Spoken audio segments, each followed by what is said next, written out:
gentlemen, and we return once more. As here comes Gonzaga, the Penguins leading the train.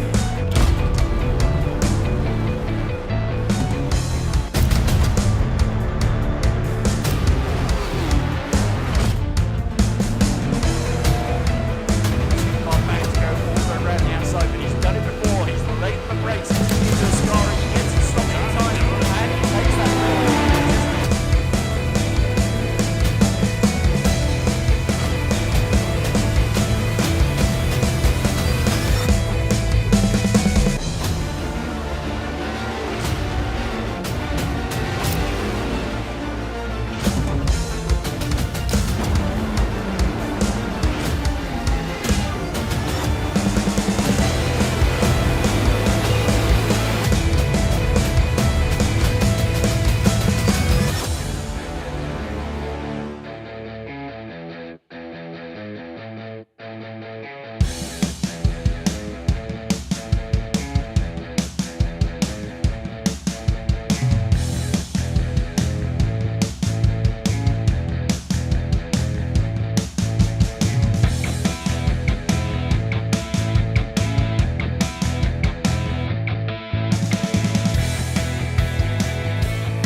late in the brakes into Ascari. He gets it stopped in time, and he takes that.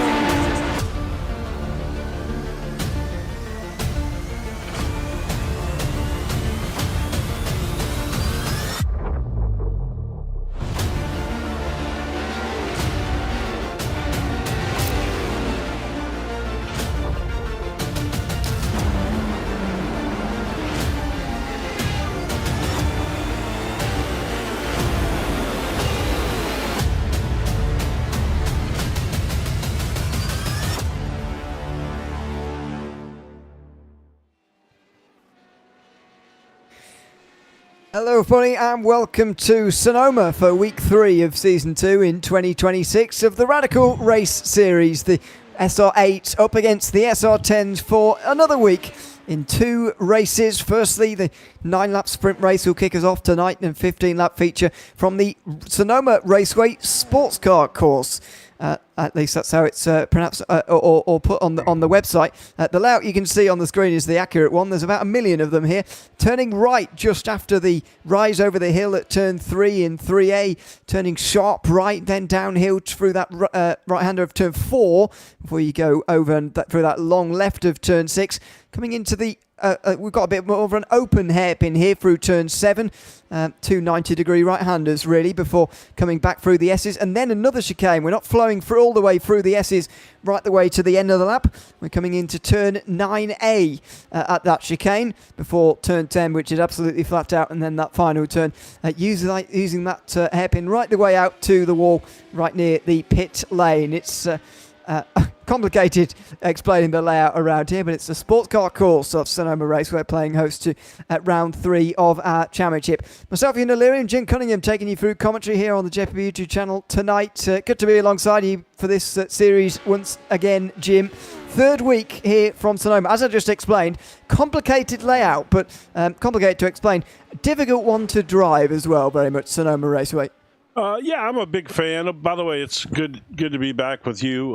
You and I have not worked together in a while, and it's good to have you back in the seat. I personally am a huge fan of Sonoma. It was one of those tracks growing up in America that, NASCAR always came here, and they made the S's so I don't know, legendary or whatever, because those big old NASCAR cars would hit those curbs and go up on 2 wheels, and that was such a big thing when I was a young man watching racing. That was exciting, But I have to say, I'm a bit disappointed that we don't get the full S's layout, just because, to me, that's the legendary part of this track. Beautiful track though, up in wine country in California. It's in that area of Northern California that's famous for its wines and things like that. But yeah, great circuit, and it should be really, really good with these cars. I'm excited to see how these things get around here. Yeah, we'll talk a little bit about the balance between the 2 types of car that we always see in this series nowadays in the Radical Race Series in a moment. But before we do that, let's have a look at the championship standings as they stand after 2 weeks from Mugello 2 weeks ago and Suzuka 7 days ago. Mike Poussin is leading the Radical SR8 standings by 13 points, taking that over from Jamie Bird, who was leading after week 1. Bit of a gap back to the rest. Stefan Mellis is 3rd, and the others have only been at 1 race so far. Josh Reed, Steve Webb, Ollie Gullickson and Ray Peasley. So far, the 7 SR8 drivers.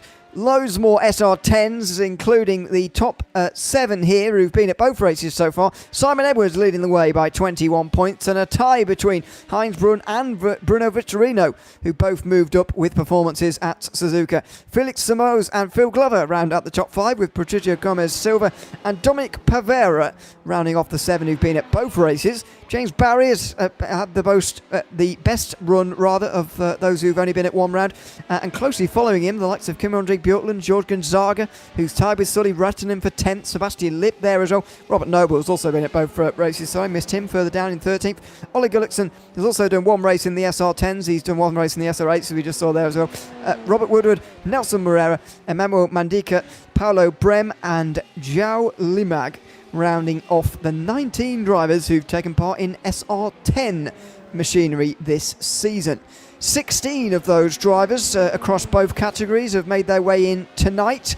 That is 5 SR8s and 11 SR10s. So far, the best time is set by James Barry, and there he is in the SR10, a 1:29.3. Mike Busson is up into 5th position. He's the best of the Radical SR8s. And what we're expecting, Jim, in terms of a balance here tonight, quite a twisty, narrow, difficult, technical racetrack here from Sonoma. How does that flip the balance between the two different cars? Well, actually, to be honest, I get a kind of a report weekly this season from Simon Edwards, who's kind of, I would say, leading the charge of balancing the cars. There's several other guys involved, and it's a lot of effort. It probably goes very much unrewarded, because. But Simon, he's a believer that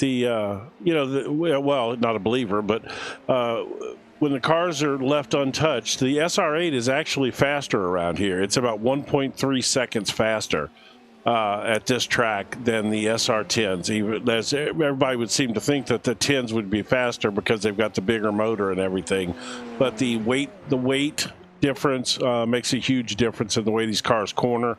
So it left untouched, the SR8 would be about a 1.3 seconds faster. So they did not touch the power of the SR10 this week. They just added 60 kilograms to the SR8s, and he said that the car's still really great to drive around here, even with the extra weight on it, and that should get them pretty close to balanced out. So relatively simple balancing this week. A lot of weeks they add weight to the SR8 and take away engine power from the 10, but they didn't have to do that this week. Just an added weight to the SR8 to slow it down a little bit and get it to corner a little. Not quite as nimble as make it a little less nimble, so to speak.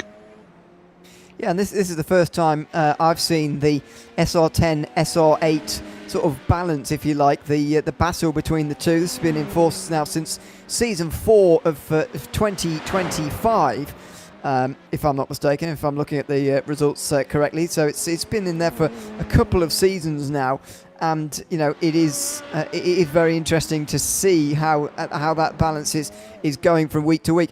I can imagine it's just a lot. It is quite a lot of work behind the scenes for the guys to put on, though. Because obviously it would seem like that on the surface, but let me just put the next 3 races into perspective for you. Obviously, we've got this week Sonoma. Next week is Spa. I mean, couldn't really think of a different circuit to Sonoma other than Spa, right. Or more different racetrack. Right. VIR, which is a complete oddball on its own as well, and then you get Brands Hatch in the UK to bring us to halfway in the season. So much work even on its own. There is the rest of the schedule, but those next few weeks, even this early part of the season, week to week to week, the challenge is the layout so different from the previous week. Yeah, and it's next week is probably going to be a much more SR10 dominant because of the long flat out areas on the track. That V10 or that big the SR10's bigger, more horsepower motor is going to probably reign supreme there, and it's probably going to be a reduction in power to get them closer to equal. But and it's not really necessarily a head-to-head overall championship. They're individual championships, but as we see qualifying wrapping up here, and it looks like James Barry will be on the pole. We'll have to jump to the grid because this goes pretty fast when it happens. But it's more about bringing the the Radical community back together as a whole, and that's the really cool thing about the whole. No matter what car you like, it works. You can race it. Yeah, and as you say, pretty evenly matched across the board as well. Let's have a look at the starting grid then, ready for race 1. James Barry on the front, in front of Havok Gullikson, who shares that front row with him. Both SR10s. Then Kimon Bjorklund and Simon Edwards, who are on row 2. Barry's pole time, by the way, very fast compared to the others. The rest of them very close across the board. Mike Busson, the first of the SR 8th. He's in front of Heinz Brunn.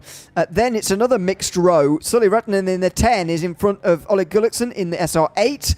In fact, the 4 rows in a row here are mixed. Robert Woodward and Jamie Bird as well. Bird is in the SR8 there. Felix Samos and Steve Webb also sharing, despite the fact they're in different cars. Then we get back to an all SR10 row with Paolo Brem and Robert Nobles. Dominic Pavera and Stefan Mellis are then on another mixed row down the back end of the field. The SR8s are not starting on the same row anywhere down the field.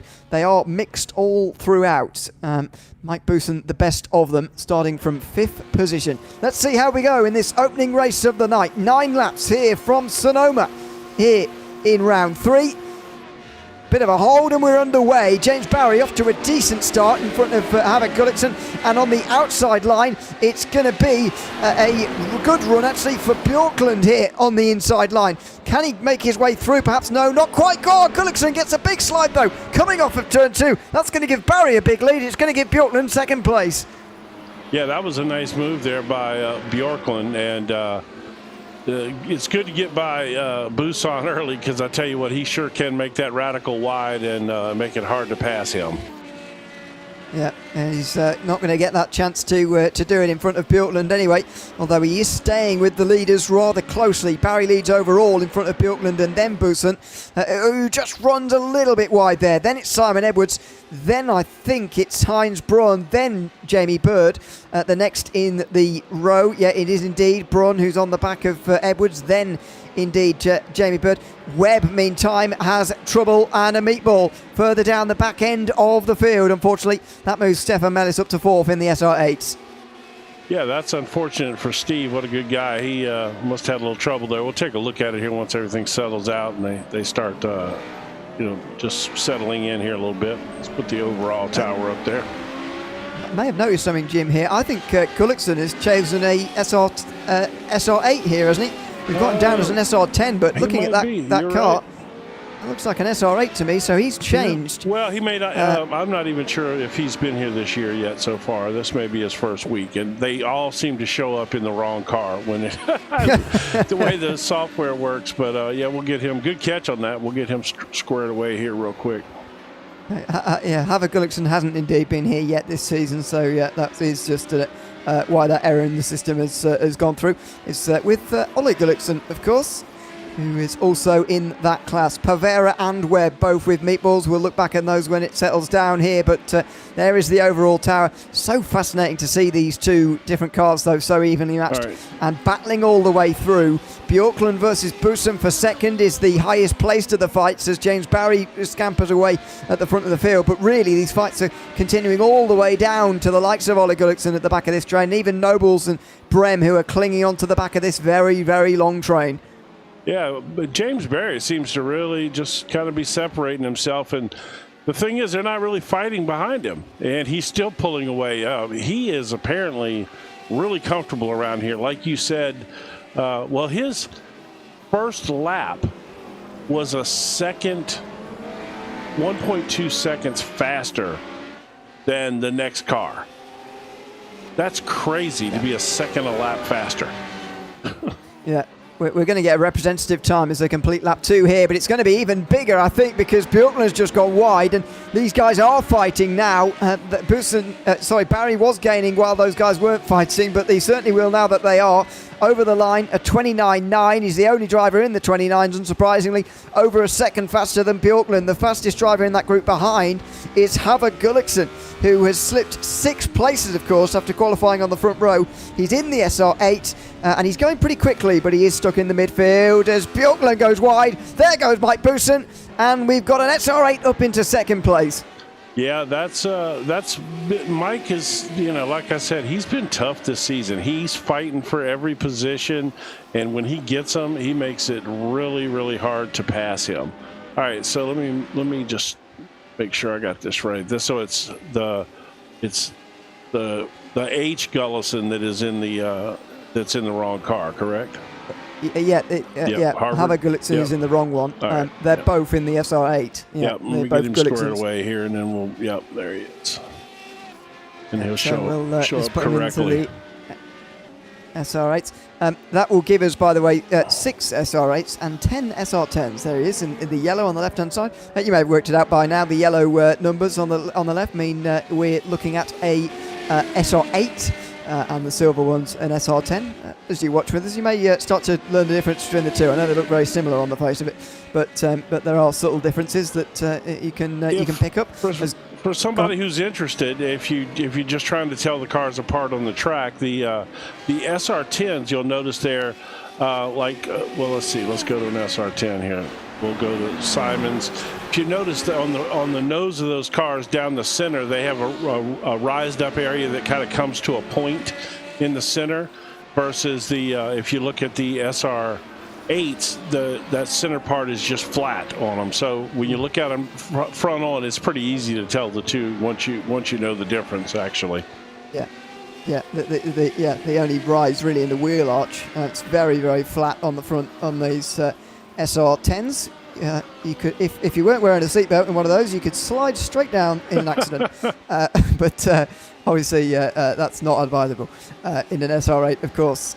Not as easy to do that in an SR10. It is as the numbers, I guess, would suggest, the SR10, the more modern machine, and I guess you can sort of see it almost when you actually look at them as well. But there we are. Small differences in terms of the way they look, big differences in terms of the way that they behave and so on. And throughout the weeks, it's very enjoyable to learn from the likes of Simon Edwards and those who drive both, to see how they balance these two.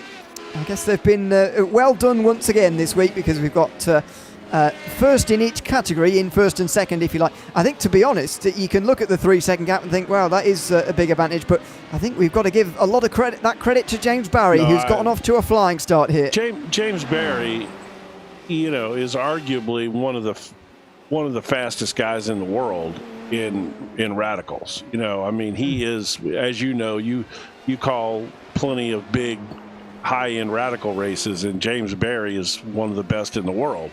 We're it's great to have him here, but he's fast, man. And I spotted him driving something else the other day. He's fast in anything he gets in. He's just one of those guys. But yeah, he is so quick and a radical. But this race course must really suit him. He, for some reason, because it's not very often that you're going to see somebody pulling away from the likes of Simon Edwards, and Bjorklund is fast. Busan is tough. This is a great field.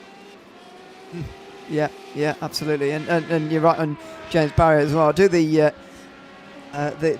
most well-attended top split radicals race in the SR10s, SR10 only when you're racing with iRacing, of course. But I do that one for iRacing on a Friday, and James Barry won 2 of those in top split, 2 individual races of those in last season, in season 1 of 2025. He also came very close to the overall iRacing championship. That's very complicated to work out. I think Christoph Lipp just beat him to it in the end, but he was very close once again, and he is often pretty close overall, and that is very, very difficult to do. Those are, of course, just points accumulated through the officials. You've got to qualify well. You've got to stay out of trouble, as we all know, in officials on occasion as well. And he was up there in that in season 1 of 2025 as well. That level of official and the ones that I race in, that's a completely different world. Yes. I mean, those is. top split, those high-end races where they, all the best guys show up because it's like a broad, it's one of those things, they've got them across a lot of the iRacing different, cars and stuff like that. I mean, that's almost like an invitation-only world-class type event. They're just so many great drivers in those events. Yeah, because it's iRacing. In theory, anybody can qualify, but you need a very good I rating. Yes. It is pretty exclusive, pretty reserved for very, very top names. This is the group from 8th place on back, headed by Robert Woodward. Sauli Reitinen, Oleg Gullikson and Felix Samoza are all involved in this. That group up ahead, still headed by Busan, although he's starting to pull away, and the battles are really happening further behind. Gullikson had that real big slide coming off of turn 2 on the opening lap, and I feel he'll be ruining that because he's got good speed here. He's just a bit stuck at the moment behind Jamie Bird. Well, and Jamie's another one. Jamie's really fast and hard to pass,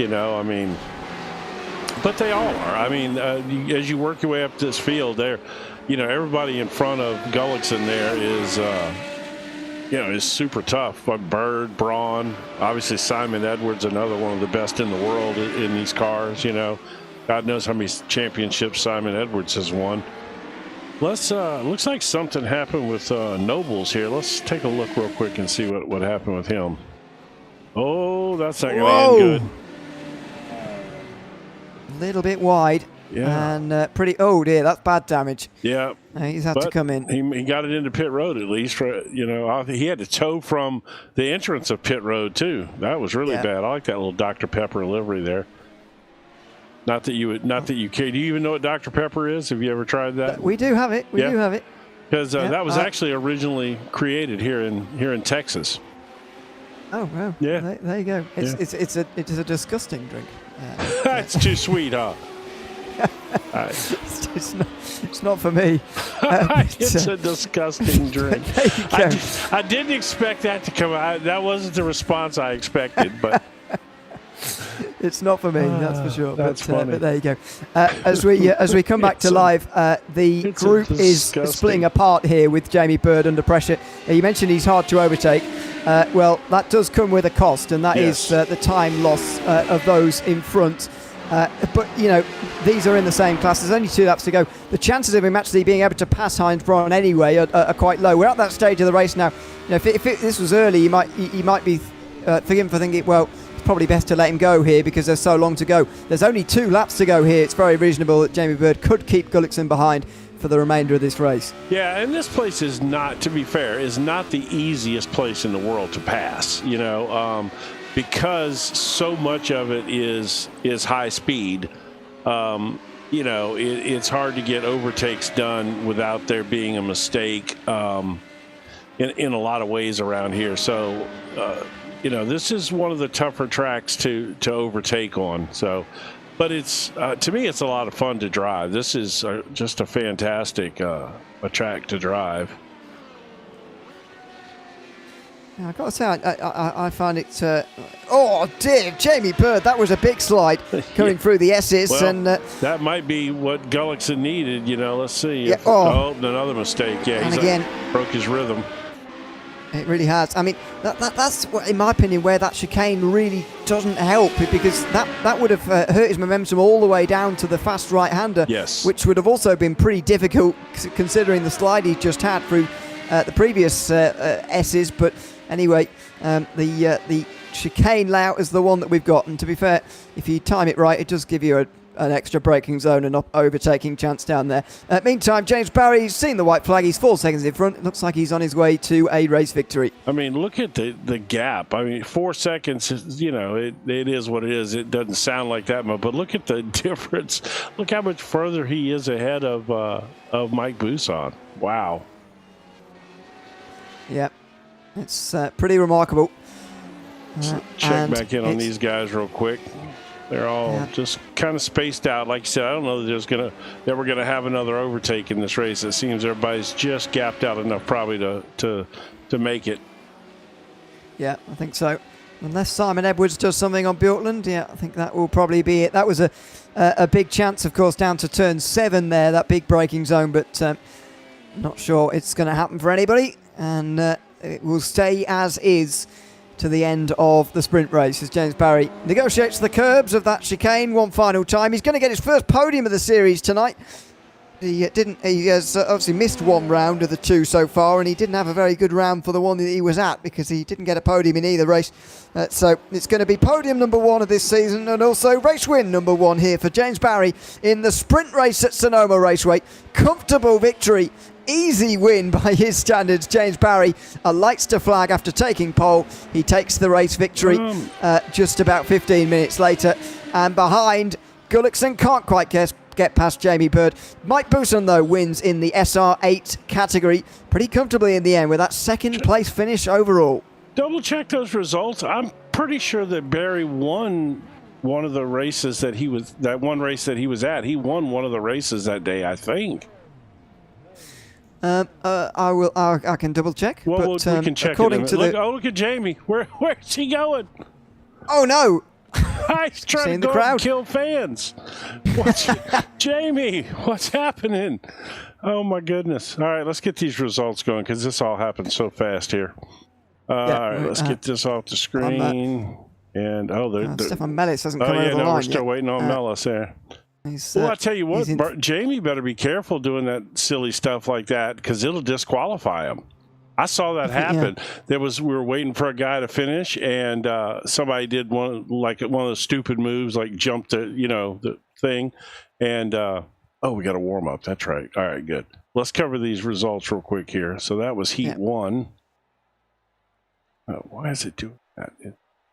We can do a little bit of digging about James Barry's results as well. According to the website, it says he hasn't won this season, but to be fair, the website, I think, is counting race wins only as a scored most points in 1 week, if you see what I mean, and not an individual race win. That's heat 2. I quite like it if it just gave some sort of prediction. Right. I don't know what's going on. None of the results are working for some reason. Okay. For some reason, none of the iRacing results are working. Let's see. I've got nothing here, and then I tried the old school one as well, and I've got nothing there. I have no idea what's happening. We'll just have to verbally tell them, I guess. Yeah, indeed. I'll go back and run through them properly from the checkered flag a few moments ago. Obviously, James Barry taking the victory, as we know. Mike Booston taking the victory in the SR8 as well, as we know. There we go. We got them 4.2 seconds, the gap in the end. Commentators joined them on the podium. Simon Edwards, their 4th. Will actually slip by. I know we're early in the season, but we'll actually slip a bit closer to the likes of Mike Booston in the championship as a result of that. Then it is Heinz Braun, who will also get away from slightly Edwards. Then Jamie Bird and Havoc Gullickson, who are in the top 3 there in as far as the SR8s are concerned. Robert Woodward, Philip Samos and Solly Rettinen all get a top 10, importantly. Ollie Gullickson then next in front of Paolo Brem and Stefan Mellis, the last driver on the lead lap. Steve Webb and Dominic Pavera were 1 lap down each. Robert Noble's 4 laps down after his crash, as we saw late on. So, James Barry with a very nice win there. Pretty comfortably ahead of the rest of the field. Yeah, Like I said, he's quite impressive to watch drive these cars. And the thing is, a lot of the times he's not really pushing that hard. It's very interesting because it would appear that he's just really smooth and fast, and then you can see when he decides to push, it's a little different. Let's get this grid going because this one's going to happen really fast.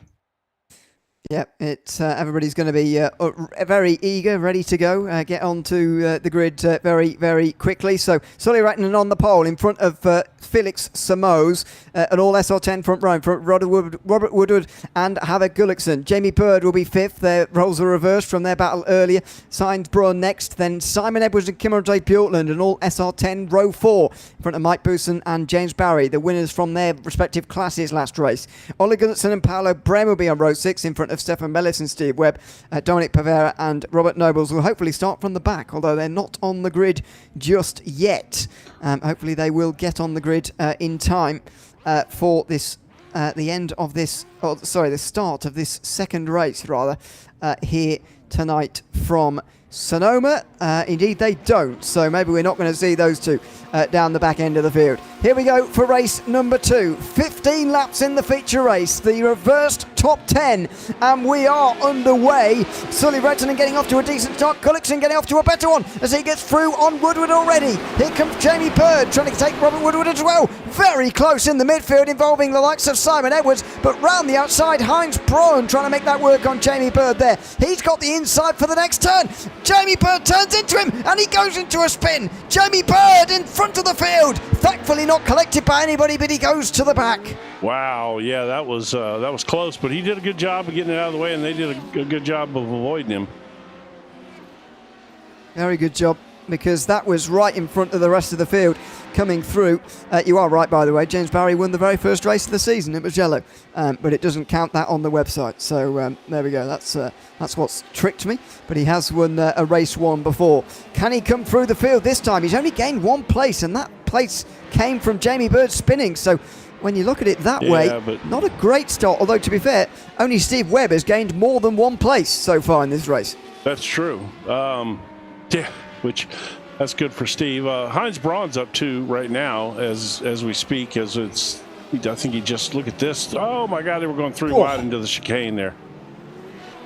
Well, yeah, that statistic came to an end very abruptly because Yes. suddenly there were 3 wide coming into the chicane, and Robert Woodward is sailing backwards. Here comes James Barry. Now he's got 2 places as well. Yeah. He follows Mike Bousson, who's gained 2 as well. Those 2, of course, class winners in the SR10 and SR8 respectively in that opening race of the day. They've had a couple of great battles between the end of last season and early this season. Just some fantastic back and forth battles, and Mike Bousson is, I don't want to say devious, but I see, that's why it's not devious, but he is devious. But if you know Mike, that he is devious, but that's another story. Yes. But no, he's very mindful of, hey, I know that if I let James by me, I can take his draft and I can stay ahead of the rest of these guys, and he's very, did you see that Heinz Braun snap right there? Yeah. Wow, that was a huge snap. And again, like you said, if this chicane isn't, if this whole little section right here is straight, then he gets overtaken right there. Yeah, well, he did get put away eventually by Bjorklund and Edwards, but in the end, he is able to be saved by the hairpin coming up very quickly. And James Barry, meantime, wants to take advantage. He's not going to into the chicane there. I haven't heard the word devious, by the way, in some time. I'm so delighted to hear it applied to Mike Bousson. That is, well, if you know Mike, I mean, I call him a bulldog because, man, he just doesn't quit. Like if he's just tenacious. That's a great word for Mike. He's just tenacious. Yeah, no, a great driver, long time. So a driver in this series, of course, from some seasons ago. He's never won the title. Bjorklund's up 4 spots now. Yeah, Bjorklund is starting to make some progress. And he's making the most progress of those who finished on the podium in the previous race. Obviously, Barry and Bousson being the other 2. Bjorklund was in 3rd place, and he is racing through this field. He is at the front of this train now, and if he lets that become a thing, and Edwards attacked him and he starts going on the defensive, then that could be a problem because Reitinen, Simoes and Gullikson are still up the road here. And here comes Edwards. This could become a problem now for Bjorklund because he is at the front of a group. Here he goes to the outside now, Simon Edwards, and he is not able to do it all the way around there. The fact that it's effectively not a hairpin, but in fact instead 2 right-angled right-handers means it's quite hard to go all the way around the outside. Yeah, no, it is. And, well, like you said, if those 2 get into it, it's going to bring the rest of that train up there to them. And there's some guys back there you don't want on your bumper, that's for sure. The likes of Heinz Braun and James Barry, and Bousson as well, There's a look from Barry there, down the inside nice on Heinz Braun. Simoes and Simoes and Reitinen are actually going side by side for the lead over the start-finish line at the moment and in towards turn 1. Reitinen still holding firm. Felix Simoes trying to take it away from him here. And Gullikson doesn't know where to go. He's got nowhere to go. The driver who qualified on the front row has got a great chance to win this race, you'd say, but he cannot find a way through. Now maybe there's a chance to turn 4. Simoes was waiting for it. Gullickson's got to find his way past here. He's quicker than these 2, if qualifying's to be believed, but he's stuck at the moment in 3rd. Yeah, and I think that this is a situation where, this is a time to be a little patient when those 2 were fighting that hard, But, he was trying to get it done right there, which is not necessarily the worst thing. But he is faster than them, I believe. If he got by him, I think he might pull away from him. Yeah, I think so. But the reason why I'm sort of saying it with urgency is because Bjorklund is getting closer to these guys and leading the charge closer. If Bjorklund gets there before Gullikson has overtaken either of the 2 in front, then it could get a lot more tricky for him in this race. But if he can get clear before they get there, he's got a much better chance of winning this race. Yeah. Still 11 laps to go at the end of this one, by the way. Never long races these, but it is a longer race, this feature, as Mike Busson has a look in towards the final turn on Heinz Braun. No chance for a move there. These are the guys who are coming, though, and they're coming pretty quickly up to the back of those leading three. Well, did you notice Heinz Braun took a very defensive line there to not give Mike a shot to send it underneath him, which, of course, it does affect their lap time as well because they're not getting through the corner as clean as they would like to. I am a bit surprised by Barry not being slightly quicker. I know that he does typically change his setup between the first race and the second race. Ooh, Heinz Braun is all over him right now. Busson spins. And he's going to get passed by Woodward and Gullickson. Yep. On the way through as well. Well, it's not going to be a repeat podium, it looks like, for Mike Busson in this second race of the day. There's Jamie Bird, by the way, who's also been for a spin in this race. He's now 11th.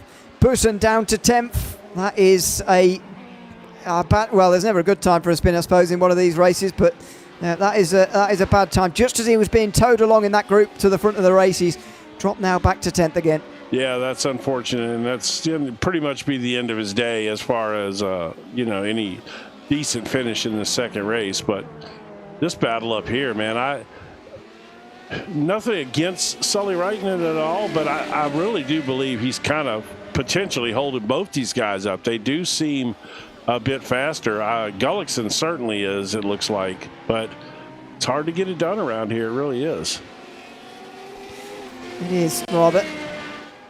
Gullickson's dropped, Ollie Gullickson, that is, has dropped down to 13th. It's quite confusing having two of them, isn't it? I know. Oh! No, Felix Samos has gone off, and he's hit Gullickson. Oh, he's gone off through turn 1 and 2, and he's hit Hammer Gullickson, who was leading in the SR8. He might still be. There's Busson. Now Mike Busson's leading. So everybody in SR8 has had some sort of trouble in this feature race. Wow. And the latest of them is for Hammer Gullickson, who through no fault of his own there has been clipped by Felix Samos, who went off through turn 1. And the problem with this racetrack is that if you go wide through 1, then turn 2, as it double backs on itself, you're likely to come back onto the racetrack. And unfortunately, the two make contact. Busson only just in front of Gullickson. There was smoke there as these two fight it out for the class lead. Yeah, I'm trying to figure out where the smoke was coming from, to be honest. I think it was a lockup, but I definitely got to go back and see that crash again. So let's see. It all started. Okay, let's go. This should be it right here, yeah. So he runs wide there, like you said, and then just stop. I mean, I'm sure he was trying to stop. You would think. I mean, but that is definitely unfortunate, especially for Gullickson. I mean, because it was no fault of his own, At least you could say that, Samos ran off on his own, as Busson is getting by Robert Woodward there. Yeah, so that's putting daylight between himself and the others in SR8, which could help him on his way to a class win. That's contact between Edwards and Barry, and that's not too common. Barry pushed wide, and he's going to try and get straight back past Heinz Braun, who took advantage initially in towards turn 4, though. James Barry says, thanks very much, I'll take that position right back again. And he's back into 4th again, and very soon we'll be able to return serve and try and get back past Simon Edwards. Yeah, that was obviously unintentional contact. Those two are well known for being able to race side by side. But yeah, I believe that Simon just had a little twitch there, and it messed him up. And let me see if I can go back and find that incident. It's going to be kind of tough. Here we go. Let's see. This is a whole little segment here. It's initially a good move down the inside from Barry. And Edwards, I think, thinks he's clear, but he's not quite there. And Barry gets shoved off into the dirt. I don't see that too often from Simon Edwards, pushing somebody else out wide like that. No. I agree with you. I think he probably felt like he was clear there. That's definitely not his driving style, to just intentionally run somebody to the edge of the track to slow him up. That's not him. And we see Gullickson here trying to recover from that whole horrible incident earlier. Still second place in class. So, I mean, so he's got a chance to potentially get back, and if he can get by Woodward here, get back to Busan. Oh, just got it. Now, I don't know whether there's contact, but he just got blocked there by Woodward, who's just running his line, and Busan's gap's getting ever larger, even as Haber Gullickson now gets through. That gap might be too large. Felix Samos trying to recover as well. That's over the top of the hill there. It's a really precarious braking zone there. Not much of a braking zone, but you're over the crest of a hill there, plunging downhill towards turn 6. And Felix Samos catches up and has a look at Robert Woodward. Can't quite get through there. Jamie Bird there is 10th as well. Such a bad time for a spin, isn't it, on lap number 1? Because you look at Jamie Bird, not the only one to have a spin in this race, but it's meant he's just got caught up behind everybody else's battles in this race. Yeah, it's unfortunate. An early spin like that is... it's just, you have to just sit there and watch them go by you, you know, and they're all freight trading because they're all right on each other since it just started the race. But that was a nice move he put on Felix Samos there. I mean, you know, like I said, for that off track, Samos was, you know, up there contending for the lead of the race. Yeah. Speaking of lead of the race, Bjorklund is nipping at the heels now of Sully Reitinen. It would be a 7th place gain for Bjorklund, by the way, to get to the fronts. So a double podium. And James Barry looking to double podium with him as well. In fact, they both have 1st and 3rd place finishes tonight with those race results. So a good finish for both. Or a good pair of finishes for both, I should say, but both are going to be in big fights to the end here. 6 laps to go at the line, and Bjorklund is close, coming to turn 7. Is he close enough for a dive? No, but that pressure's being put on Reitinen, who already felt the need there to half defend into turn 7. Oh, that Bruin stepped out on him. I think Bjorklund had to lift, though, because I think he thought Reitinen was going to get in more trouble, and it actually opened the gap up for Reitinen a little bit there. I think Bjorklund had to get out of the throttle there. I think he thought he was going to hit him. Just a little bit further behind now, Bjorklund, as a result of that through turn 7. Unsuccessful pass, although it was barely an attempt, really, in towards turn 7. Happy to wait for later. That's a lock-up, though. And that's what he can't afford, because, well, Barry's actually not putting too much pressure onto Edwards. He's certainly not side by side with him. They're catching these leading two, and the last thing Bjorklund needs is Simon Edwards to defend from while he's trying to take the race lead. Simon Edwards and James Barry on your bumper. Braun stepped out there a little bit as well. He has done that a couple of times tonight as Heinz Braun. I think that's probably part of his setup and his driving style, because you see that a lot. He drives a car that he apparently likes a car that's a little bit tail happy like that. That's kind of the way I drive as well. I like one that'll step out on the rear end. I want it to be able to turn. I can't stand a car that doesn't want to turn, you know. Yeah, I suppose on power oversteer is not too bad, because your right foot can control a lot of that. Yeah, and it's actually a great way to rotate the car. You know, a lot of guys set it up so they can use that to rotate the car. But the negative side of that is what happened to Jamie Bird earlier in the race. Well, yeah. You get look at he's off. He's hanging on to it. Oh, my God. He's going to go through the chicane, and this slowdown is going to be massive. The slowdown is going to be massive, and it's going to take him out of this group, sadly. Mike Bouson's got a chance at a top 5 now, because he's only 2 seconds behind. We'll see if it's as big as I remember. I have a memory that this slowdown. It's not terrible, but it is going to take him out the group. He slowed down a good bit before he got back on the track too, so it probably lessened it a little bit. But so we just had an incident here. Let me put that there. Let's see.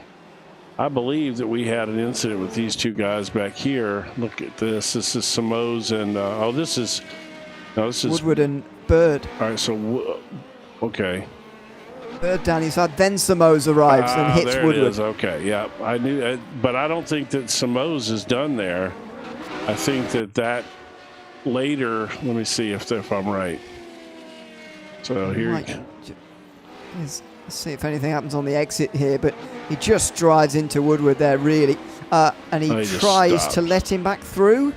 Yeah, yes. he does. Yeah, okay. Good sportsmanship there. Yeah. That's actually really good sportsmanship. Normally, you would kind of keep going, and if he caught back up to you, you would let him by. But so nothing's really changed up here. But what has changed is this is about to be a 4-car battle for the lead. Oh, yeah, it absolutely is. Edwards and Barry are absolutely here now. And I said earlier, it's the last thing Bjorklund needs. Well, he hasn't got a say in the matter. He has got Edwards in his mirrors now as well as James Barry, with Sully Rettinen still in front of him. He's still not been able to make that pass, and he's only got 4 laps to do it now. What a great steal this would be for Sully Rettinen. A top 10. It was 10th place indeed in that first race. It's given him the pole for race number 2, and he's held on to that lead ever since, defending from Felix Simoes earlier and Havok Gullikson, to be honest, both of whom look quicker than him at that stage. Yep. He was able to hold them off in the early stages, and now as Bjorklund has caught up, he's also defending from him pretty well as well. And nothing against Reitinen again, but I think that speaks to how hard it is to get passes done around this place, you know. But yeah, what an absolute phenomenal result this would be for him to win this race in front of these 4 guys. You know, these are 4 really fast drivers, 3 really fast drivers behind him. Yeah, they are, and they're battling here. Edwards, way too late. He fires past Bjorklund indeed, and that might have been intentional so as to avoid him. He might have done that on purpose so as not to crash into him. That was remarkable. Edwards missing his braking point, an uncharacteristic error, although he was on the wrong line, so his braking marker would have been a lot further from him and his vision than it would be normally. He misses the braking zone. Right Barry back. gets to 3rd, and Bjorklund gets away with one there. Right, and and Barry's by now, so yeah, that was that was nuts. In fact, let's see if I can find where that just happened. Might not show up as an incident, but well, it'll show up as I think a pass because I think halfway through that he realized, he knew what was up, and he pointed that car straight to make sure he didn't try to. He knew he wasn't making that corner, and he wasn't going to try, which was smart. Well, and he knew at one stage that if I carry on trying, then I'm going to hit Bjorklund. Yes. I think, halfway through that, he stopped trying to make the corner and started trying to avoid the drivers in front. Here's Felix Simoes getting past Robert Woodward cleanly this time in towards turn 1 and 2, and that's a very nicely executed pass. Mike Bousson hasn't given up again. Even after his spin, he is back to the top 5, but it was very brief. Heinz Braun fights back through turn 6. Now Bousson will get the exit as Braun runs wide. Now which side does he go? Bousson is not going to try in towards turn 7. He's the leader of the SR8s anyway, and he's looking for a top 5. Oh, dear. He got it there. These two, if we kept the camera on these two, I think that there would be a ton of excitement between those two at these closing laps, because they're both that kind of driver, you know. But this battle up front, you got to believe that these 3 guys behind Reitinen here are going to try to make something happen here. Can anybody get past Reitinen? Increasingly, I'm believing no with 2 laps to go. It'd be great to see him win, to be honest. I mean, that would be I'd like really to see cool. a driver hang on from the front. I know it's a reverse grid race, but it's still a massive effort, and I'd personally like to see him do it. But Bjorklund is going to be trying absolutely as hard as he can to take the victory for himself here, as is James Barry. Simon Edwards not that far from returning, and don't let connection troubles sort it, please. Turn 4. He takes a different line there, does Rettinen, which means he really dives for the apex. He doesn't get a great exit, but it's not a long straight towards turn 6, the next braking zone. He does feel the need to defend now, though. There goes Bjorklund to the outside, and while he's not going to go all the way around the outside there, he might get the run that allows him to have a go at turn 7. He's almost taking the wrong road there, is Rettinen, in his defence of this lead. Outside for Bjorklund, might turn for the inside in the this second part. He dives to the inside for this final bit of the hairpin. Brayton's still on the inside for the next two left-handers, though. It's going to spit out into the S's. Great racing between the two. Great respect shown, but Bjorklund hangs it round the outside and he's through. Here comes James Barry. He might take them both on the inside, 3 wide into the chicane. There's contact between Redden and Bjorklund. James Barry gets this race lead with just over 1 lap to go. Wow, that was phenomenal. And that right there is exactly why he is such a phenomenal talent in the car, man. He saw that coming and took advantage of that. That was incredible. That was absolutely fantastic. Maybe that chicane is all right in the end. Yeah, right? Look at this. It wouldn't have happened without it. James Barry getting the 3 wide here on the inside. And when you're on the inside, to be fair, you've done most of the job. Unfortunate contact between Bjorklund and Reitinen in the end. Yes. But it was pretty unavoidable because it's such a tight chicane. And then Simon Edwards coming through, trying to take second. He's not quite managed it yet. And James Barry's not quite out of the woods yet either. He's just half a second in front on this final lap of the race.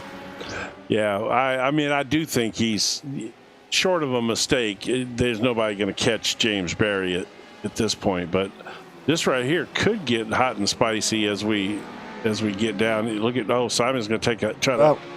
Let's. He's gone. Reitinen's gone, and that's a real shame. He's going to miss out on a top 5. Oh my God! He's going to miss out on a top 5. That's a real shame. Oh, as he was defending from Edwards. And off in the background. He's off into the barriers. Havok Gullikson gets past him, and Sully Reitinen hits the wall hard. It's a really sad end to a great race from the Finn, and he toes back to pit lane.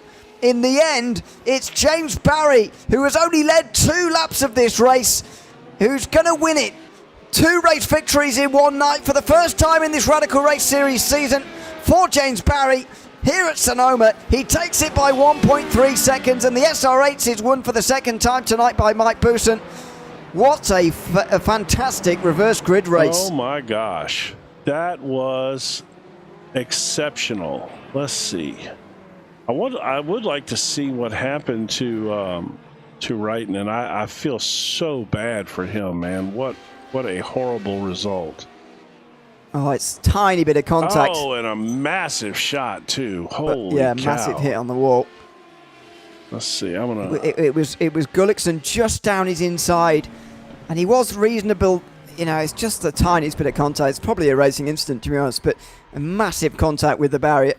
And Reitinen just so disappointed, I'd imagine. He's gone from, he was, 2.5 minutes away from winning that race? Yeah. 3 minutes away maybe from winning that race. That whole race. I mean, he withstood that first charge, and those guys got into it, and then he had that whole second charge against him, and he survived. He was surviving that very well. It looked like it wasn't going to happen, and what in the world is Heinz Braun doing? Bjorklund doing burnout as well.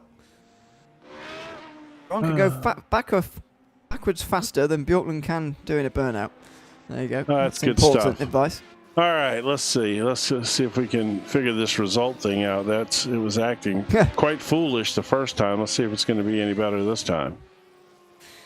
See the race results of the reverse grid race. Indeed, here it is. So close across the board. The top 5 covered by 3.3 seconds. And that's James not Barry even wins indicative, it. though. That's not even indicative of what that really was. Yeah, it was an extraordinary race that James Barry ends up on top of in the end. Simon Edwards in second. Mike Booson wins the SR8s, and he gets back to a podium despite his issue earlier in the race. Heinz Braun and Kim Bjorklund round out the top 5. Havok Gullikson then was second in the SR8s in front of Jamie Bird. Both of those two had spins in the race. Ollie Gullikson finishes 8th in front of Fredrik Somos and Robert Woodward, who came together. But they finish in the top 10 together in the end. Stefan Mellis and Dominic Pavera, the last drivers on the lead lap. Sully Reitinen didn't get to the end there, and Paolo Brem fell off the lead lap throughout the race. Steve Webb was 3 laps down. Robert Nobles didn't take the start of that second race, sadly. And so he finishes down the back end of the field. What a horrible result for Sully. Yeah. Oh my gosh, that you're gonna look at those. He finished almost last. And that's so not even close to what that race was for him. Golly. Oh. Yeah. So let's see. Do we have anybody lined up wanting to come in? Yeah. I can bring some people in. I'll bring in James Barry first of all. I suppose. There you go. Yeah, James. The double race winner from tonight. Sorry for interrupting your conversation, James. Congratulations on a double race victory. We've got to start with race 2 and the end to that race, and talk us through the 3 wide moment, because it was extremely exciting to watch. Tell us your point of view of that pass. Yeah, you're just showing the replay of it there. Let me just have a look. The chance was there, isn't it? And so I was planning to obviously go up the inside of Sowley to get into P2, and then Kim in front of. Oh, he spun around. That's a shame. Kim then had a moment as well, and then he goes to defend the inside, but there was still a car's width on the inside, and I knew I think there was 1 lap left after that, and I just knew I had to take my chance and go for that. So that was a ballsy moment, but bloody hell, that was just that was quite something. Yeah. Quite a race. And by the way, what did you expect from race 2? You gone through and won race 1, lights to flag pretty easily in the end. Obviously, this series means that you've got a slightly longer race coming up second, but you do have to start from 10th when you take the race victory, and this circuit is quite narrow, quite technical. Did you imagine that you could get anywhere near the race win? What were you expecting? No, not really. I was thinking about it beforehand. I was thinking I need to get points on the board. I need to try and do well relative to my rivals. Obviously, Simon's probably the main one who I think about in that respect. So he finished a few places behind me in the first race. So I thought just try and stay close to him at least. And I was obviously not thinking about winning the race. But obviously when it came to then a few laps to go and had three cars in front of me, I thought maybe there'll be a chance and I have to go for it because I know I've got good pace. Well, congratulations on taking both races tonight. Race 1 obviously looked very comfortable anyway from where we were sat, and a great run through the field in race number 2. Thanks for coming to chat to us at the end there, James, and again, congratulations on a double race win tonight. Yeah, cheers, guys, and hope you enjoy that as well, Jim. Yeah. Well, look, real quick question for you, just because we do this, just to shed some light on. Can you talk briefly about your setups, what you did tonight? First qualifying, first race, and then what changes you possibly made, knowing that you were going to be further back. We've been doing that every week, and I think people enjoy hearing what a guy with your pace does with his setup. Yeah, not too much. I didn't change anything between the races. Just beforehand, a couple of hours before the race, was tinkering with a few things, just tiny changes to like toe and camber and stuff. Using maximum downforce. Using minimum ride heights. That's something you can do with this car and get away with it for some reason, and really soft springs. So yeah, if people want to try different things, then go for it. But part of the pleasure is in actually sitting down and spending some time with the setup and tinkering with it. So I think that's what people should do, because for me that's what's really rewarding about the open setup stuff. Agreed. So thanks for sharing. That's where me and you differ, James. I used to find tinkering with setups horrific. Yeah, I used to be the same. I was the same a year ago or 2 years ago, but you get experience. Maybe I've got to learn. But yeah, there you go. No, thanks for chatting to us as always, James, and we'll hopefully see you again next week. See you guys. Thank you. Bye. Thanks very much. James Barry, the double race winner from tonight here at Sonoma. Let's just do the podium from race 2 in order, shall we? Yep. Simon Edwards is also waiting for us, so we'll bring him in. Simon, welcome in. Good to have you with us. Second place in race 2 and a 4th place in race number 1. How are you feeling after those races tonight? Good, actually. I just screwed my qualifying up, was all I screwed, really. So that was a bit elbows out, isn't it, on the second race, but it was good. Well, yeah, talk us through that second race, especially because we just talked to James, who was on the inside of that 3 wide moment as he made that pass, what eventually was for the win. You were basically behind with the front row seats to the action. What was it like from your point of view? I was just trying to hold back that just enough space that I could get a run at whatever happened. I had to back off a little bit though, because Sully obviously was trying to stay still 3 wide, and unfortunately Kim spun or half spun. So I only got 1, and then I feel really sorry for Sully at the end there. He was in the lead so long, and then I think he sort of spun the rears up next to me, and then because I heard it, and then I saw that he got taken out, or he took himself out. It depends on your opinion. Yeah, so I feel really sorry for Sully there, but otherwise I thought it was great. Yeah, me and James had a little bash at each other in the first couple of corners, but we got away with it. Yeah, we spotted that and went back. We went back and looked at it, and it looked like that maybe you possibly thought you were clear of him when you kind of eased over, or did your car just step out and kind of slide over into him there? What, on the exit of the corner? Yeah, I believe it was. Yeah, I think I must have got a net code or something. It just tipped me slightly over. So yeah, I was trying to give him no room at all. We'd had a contact on the way in, which put me way wide anyway, so I couldn't naturally challenge him. So I just made sure that he didn't have much room to play with. But I must have got a net code or something, or we just touched there, and it just sent me over to him a little bit. So well, yeah, I wasn't trying to squeeze him off the track. You made me look like a bad guy there. I'm sitting there on the broadcast. There's no way Simon would give him no room like that. Oh, yeah. I was giving him a Radical's room minus maybe an inch. So that's right. Put his wheels in the dirt a little bit.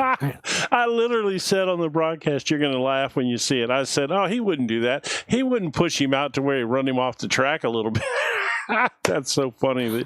And then you come in. I don't normally do that. I just felt that's not normally your style. But I mean, with a guy like James, you certainly you can't give a guy like him an inch. You just look at that pass he made for the lead there. You know, there was just a little tiny sliver of a gap there, and he shot through it and won the race because of it. You know, so I think he made it though. He didn't run anybody off. No, not at all. No, he absolutely made it. But and again, I want to thank you for sharing the pre-race information. Passing that on, I think, is extremely helpful. And I think it also week in and week out, and we talk about it. I know we'd love to see more SR8 drivers come into the league. I don't think people realize that the SR8 is a faster car than the SR10 in a lot of situations. It really is. It's a lot faster around here without any extra weight on it. It's really fun to drive even with a bit of weight on it, because you can just get it you can get that initial turn into the corners and sort of blast it off the corners with a bit of yaw. It's really quite fun to drive. Yeah, but before we let you go, Simon, I just want to ask about that balance between the two, because this is the first time I've seen this series in its SR10 versus SR8 form, if you like. What is this schedule like in particular this season? Because I looked at this schedule for this Radical season, right? We've got Sonoma this week, which is such an odd circuit, I think, in many ways anyway. But the next few weeks could hardly be more different from the previous week. Spa, VIR, Brands Hatch, for example, to bring us to halfway after this week. What is it like, sort of lurching from one to the other, sort of balancing these two cars when we're lurching around in terms of the style of circuit that we're going to as well? Yeah, it is. It's pretty difficult for somewhere like Spa, because once the SR10 can get into sixth gear, even if you take the maximum 5% off, it'll still creep away from an 8. So it's difficult on those types of circuits to balance it. We have a spreadsheet now, so we know what happened when we went there last time. So we can tweak it. So it's getting easier. To be honest with you, I haven't even looked at the schedule this this season. I've been so busy. I was away all weekend at a festival, so I only had really last night. Tuesday night to have a couple of laps around, just to get a feel for it. I don't think I did too bad. Like I say, I can just drive the 8 because I just love driving the 8 right on the edge. So it's difficult for me for other people to come straight into an open setup series in a car that isn't really run anywhere. So I do provide a sort of baseline setup, which is tuned to me, obviously. Well, there's the problem right there. Yeah, so I put loads and loads of downforce on it. Oh, I mean one click of rear downforce. Yeah. On the 8. Yeah, well, you're known for running that flat wing for sure, but Bjorklund being back in the series, he's another one that likes to run that extremely low flat. He runs one lower downforce than you, I think, doesn't he? He has done in the past, but he won't have done it this circuit. I think everybody would have had max downforce on here. Otherwise, you're heating your tyres up too much, even if you've got a bit more speed out of it initially. See, that's the kind of insights I think that people watch this stuff that they really appreciate, and I appreciate you sharing that, as James did with talking about some of the setup changes and he was talking about what the car likes with ride height and soft springs and things like that. I think that takes away the scariness of open setups, and I think that sharing that insight is brilliant for getting more people interested in doing this stuff, and I'm sure that in the league Discord, if people are asking questions, I'm sure the likes of you and James and so many in the series that know how to set these cars up are more than willing to help people and share that kind of information. Yeah, can I give you a little bit of information on the springs? Sure. James runs the rear end really, really soft. It's because this fixed setup does. So he sets his car up like that with the front harder. I don't. I've got double the spring rate in the rear. So he runs his closer to what the fixed is because he's so used to and good at the fixed setup. Yeah, he runs in the fixed series, so it needs a similar balance, just more grip. So his setup is sometimes faster than mine. Mine's faster than his sometimes, but I don't like the floppy back end. I normally have a much stiffer rear springs and damping, and even a harder roll bar often on the rear. See, that is the kind of insight that people that if they join a league like this and get in that Discord, they can start gathering that information and make it make this all that much more enjoyable. And like James said, I'm sure once you get into it, the tinkering with the setups is just so much fun, Yeah, and that's what you end up doing. You sort of find a baseline, and you're just tinkering for circuits, just much like the real drivers would do in this car. Sure. Yeah. They just take it to the circuit and then make it work for the circuit. They wouldn't change as much as we do, and probably wouldn't change a spring with just you and your mate running this car. But you might change an anti-roll bar because I feel it fairly easy to get to. And you'll change the damping rates and the ride height. You can do that easily, in your car park, wherever you're running it. Well, we appreciate you sharing all that with us, as always. Thank you. Yeah, no, thanks very much, Simon. We'll let you go now. But thanks very much for. I've got to mention one thing. Yeah. Oh, go on. Did you see me thread the needle between the two leaders when I lost it? Oh, yeah. By the way, that right there was a classic example of great awareness. You knew that you weren't making that turn, and you were smart enough to not to try to make that turn because you know what would have happened. You would have wrecked one of the two. Kim. Yeah. And you clearly, shot it off there intentionally because did you miss your brake marker there, or what happened? I hit my brake marker, but I hadn't practiced being on the dirty line because James was challenging me. So I just locked up immediately. So I tried again to get the brakes back, and then I wasn't going to make it. So like you say, I just released the brakes as best I could aim for the gap. And luckily, I think Kim probably touched his brakes as well, just to give me a bit more room. But I needed new underpants for that one. that was great though. But again, that's a really cool awareness there to a lot of people that they'll still try to make that corner, and you see it all the time, and there's no chance. But Yeah, that was actually really cool. We went back and watched that again during the race because we wanted to see it. So yeah, we did. Not only did we see it, we watched it twice. Okay, great, thank you. I'll go and watch it twice as well and see if I feel as stressed when I watch it. Yeah, indeed. Well, yeah, thanks as always, Simon. We'll I'm sure chat to you again next week. Yeah. Okay, guys. Thank Cheers. you. Thanks very much. That's Simon Edwards. Good chat about setups, and also well done on bringing that up at the about him missing those two lead. Well, he brought it up, didn't he? But, yeah, he did. But I in typical me fashion, I couldn't remember what he was on about for a moment, and then I did. I'm so, the one so that's old, just supposed to have the bad memory of the two of us.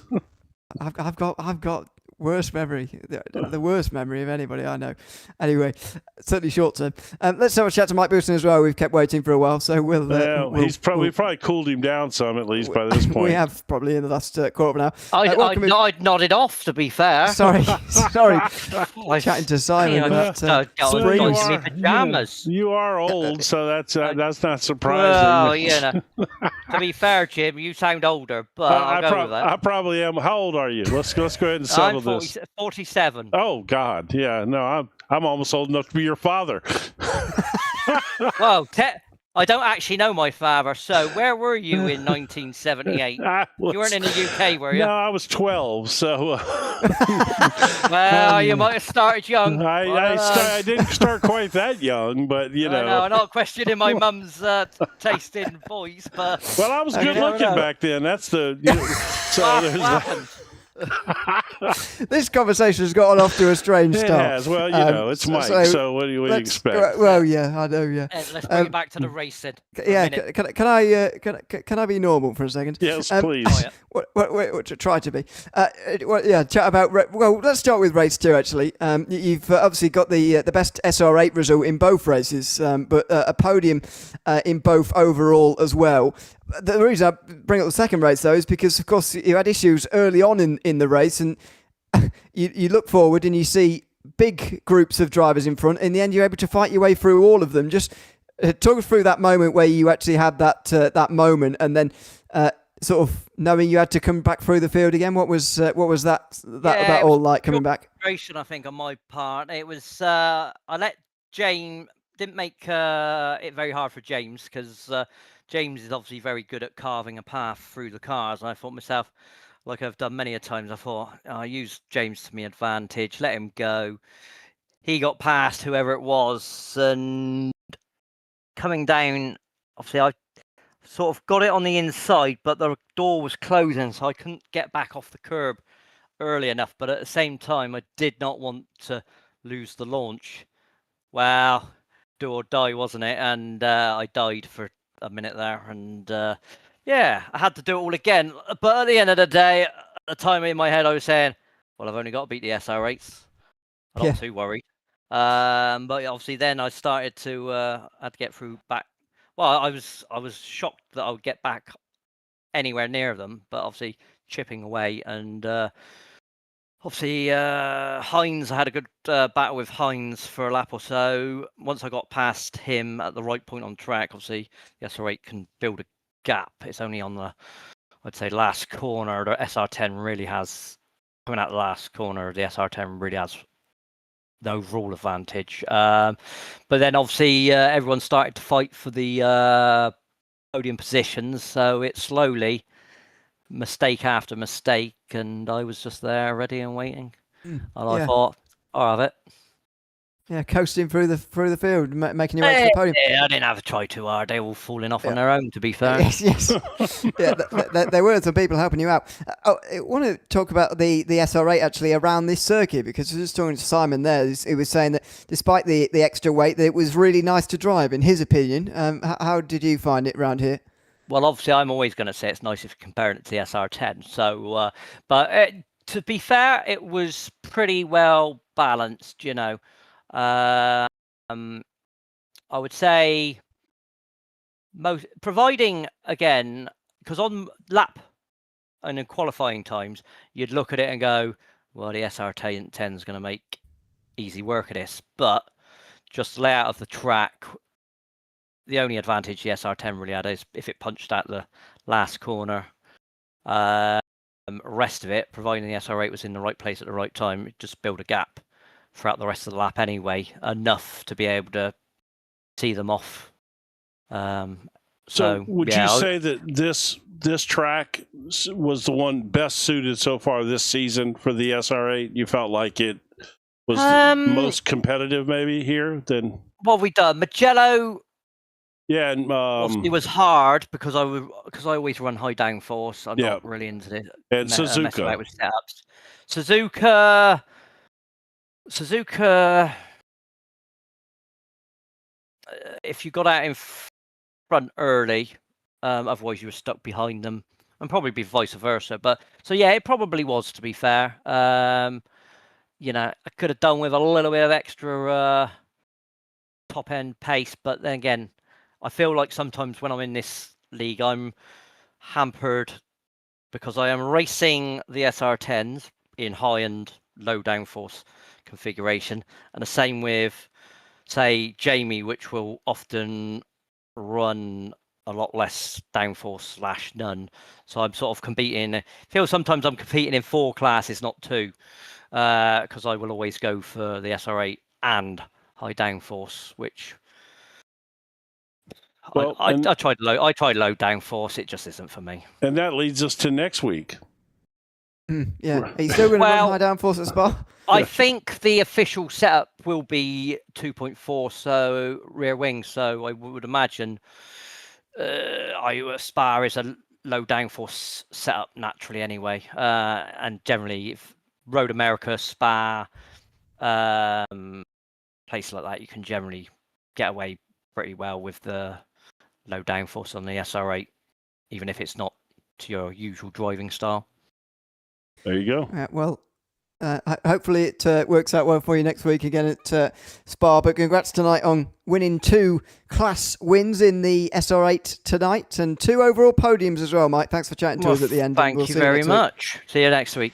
Bye-bye. Bye-bye. Thanks very much, Mike Busson. 2 overall podiums and 2 class wins in the SR8. It's good to hear from the podium drivers from race 2 tonight, Jim. A lot of insight from all of them. Yeah. But everybody always up for a lot of chat after an exciting race, and that's what we had in race 2, certainly. And one of the things that, I'm obviously at times to my own detriment, but I like to ramble on and talk, and so I ask a lot of questions. And it's interesting, as I've built up relationships with these guys over the course of several seasons, they really they want to share what makes them fast. You know what I mean? Like they're proud of the fact that they're fast, and they like talking about it, and you just got to kind of get them, but there's so much insight there.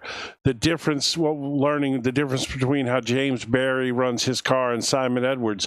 They're both extremely fast. You wouldn't think that they could be on opposite ends of the spectrum like that, but they are, Their cars are completely different, and I just think that's cool, and it's cool information to get. I love it.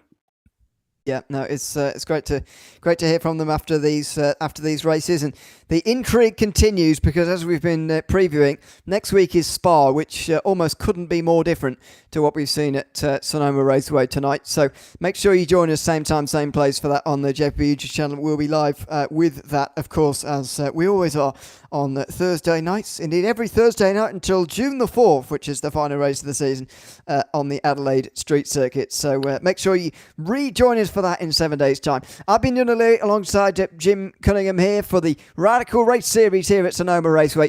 Hope to see you again in 1 week's time from Spa. But from all of us, for now, it's goodbye.